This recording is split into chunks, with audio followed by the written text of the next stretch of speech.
Enforcement ഡയറക്ടറേറ്റിനെതിരെ വിമർശനവുമായി supreme കോടതി.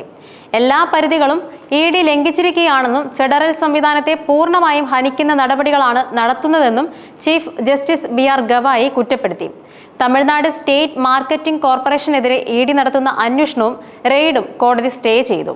ടാസ്മാക് മദ്യ അഴിമതി അന്വേഷിക്കാൻ മദ്രാസ് ഹൈക്കോടതി EDക്ക് അനുമതി നൽകിയിരുന്നു. ഈ ഉത്തരവ് ചോദ്യം ചെയ്തുള്ള തമിഴ്നാട് സർക്കാരിന്റെ ഹർജിയാണ് സുപ്രീം കോടതി പരിഗണിച്ചത്. കള്ളപ്പണം വെളുപ്പിക്കൽ നിരോധന നിയമപ്രകാരം ED നടത്തുന്ന അന്വേഷണങ്ങളാണ് സുപ്രീം കോടതി വിലക്കിയത്. ഭരണഘടനയെയും ഫെഡറൽ സംവിധാനങ്ങളെയും മറികടന്ന് എല്ലാ പരിധികളും ലംഘിച്ചാണ് ടാസ്മാക് കേസിലെ അന്വേഷണം.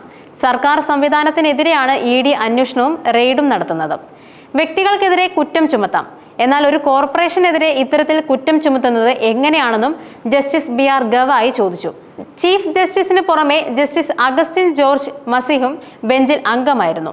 2014-2021 കാലഘട്ടത്തിൽ നടന്ന ടാസ്മാക് അഴിമതി കേസിൽ മദ്യ ചില്ലറ വിൽപ്പനശാല നടത്തിപ്പുകാർക്കെതിരെ തമിഴ്നാട് സർക്കാർ 41 FIRകൾ രജിസ്റ്റർ ചെയ്തു. 2025-ലാണ് കേസിൽ ED ഇടപെടലുണ്ടാകുന്നത്. അന്വേഷണത്തിന്റെ ഭാഗമായി ടാസ്മാക് ആസ്ഥാനം ED റെയ്ഡ് ചെയ്യുകയും കോർപ്പറേഷൻ ഫോണുകളും മറ്റു ഉപകരണങ്ങളും പിടിച്ചെടുക്കുകയും ചെയ്തു. അവ ക്ലോൺ ചെയ്ത് വിവരങ്ങൾ ശേഖരിച്ചതായും തമിഴ്നാട് സർക്കാരിന് വേണ്ടി ഹാജരായ മുതിർന്ന അഭിഭാഷകൻ കപിൽ സിബൽ കോടതിയെ ബോധിപ്പിച്ചു. തമിഴ്നാട് സർക്കാർ വ്യക്തികൾക്കെതിരെയാണ് കേസ് രജിസ്റ്റർ ചെയ്തത്, കോർപ്പറേഷനെതിരെ അല്ല. ചില ചില്ലറ മദ്യവിൽപ്പനശാലകളിൽ പരമാവധി വിലയേക്കാൾ ഉയർന്ന നിരക്കിൽ നേരിട്ട് പണം വാങ്ങി മദ്യവിൽപ്പന നടത്തിയതാണ് അഴിമതിക്ക് ഇടയാക്കിയത്. കോർപ്പറേഷൻ മദ്യവിൽപ്പനശാലകൾക്ക് അനുമതി നൽകുക മാത്രമാണ് ചെയ്യുന്നതെന്നും സിബൽ ചൂണ്ടിക്കാട്ടി.